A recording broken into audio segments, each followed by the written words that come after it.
Yo, what's going on guys? Arekkz here, welcome back to another Monster Hunter Generations Ultimate video, and today I want to talk about Charge Blade. I've already uploaded a couple of hunts using other weapons with my favourite style for that weapon, and you guys said you really enjoyed those, so I figured I'd continue that trend by picking out some more, hunting different monsters, and using that opportunity to talk a little bit more about my chosen weapon and style.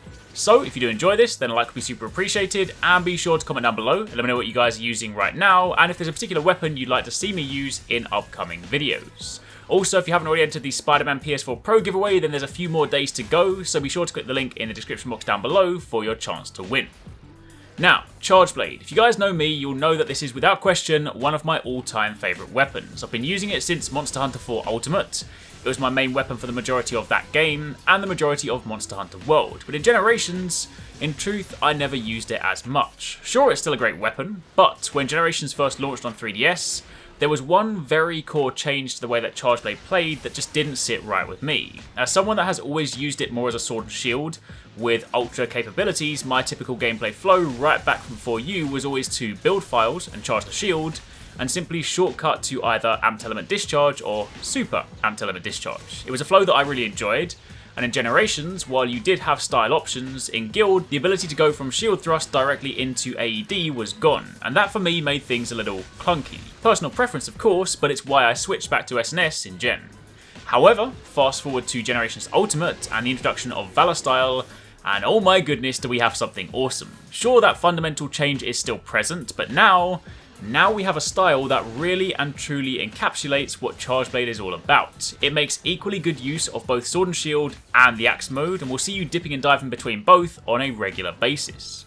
Honestly, even in World, where Axe has great value, I still find myself using the Sword and Shield far more, but now, with Valor, this is probably the most fun I've had with Charge Blade in a very long time. So, let's go over what's new.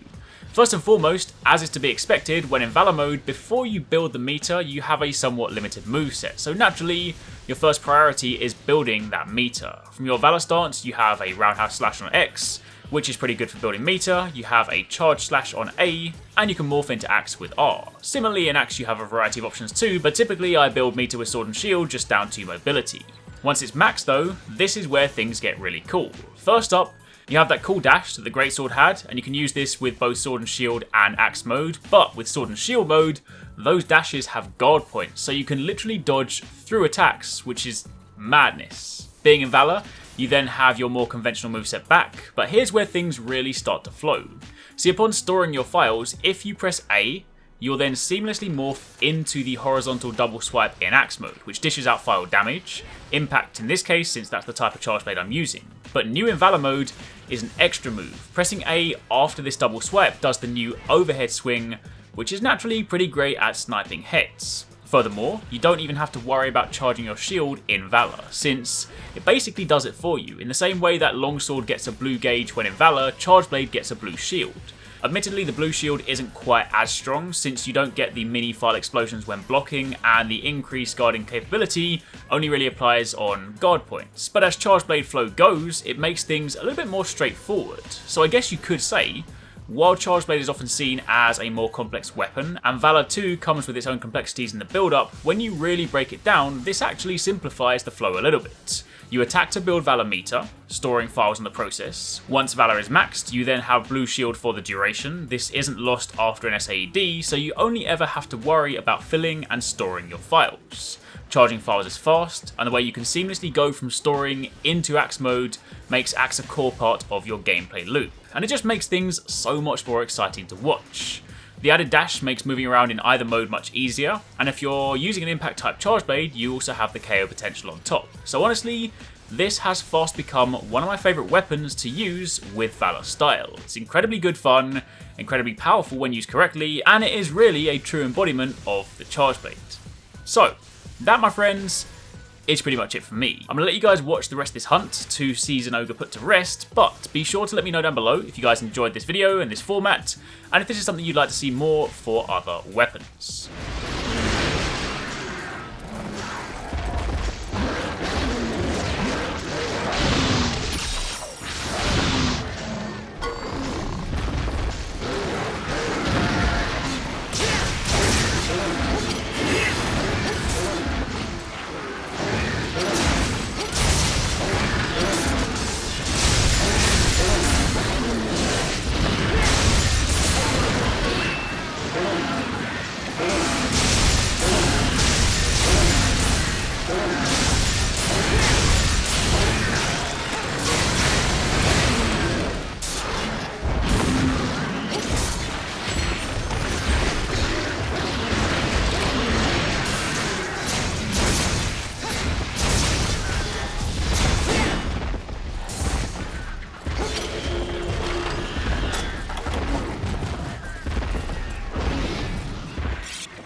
Thanks very much for watching, guys. I hope you enjoyed the video. If you want to check out some more awesome stuff from us here at Arekkz Gaming, then you should definitely try to catch 269 and Paradise Central streaming 6 days a week. You can find a link to the multi-stream in the description box down below. They play a wide range of games, and what's more, we also have the Endgame store. By watching their streams, you earn currency, and you can redeem that currency on the Endgame store for really cool prizes. Those can range from things like games, comics, and figures, all the way up to controllers, capture cards, and even consoles. So definitely drop by and become part of the community. Of course, if you enjoyed this video, then make sure you're subscribed and be sure to click on that little bell icon to turn on notifications so you don't miss our next upload.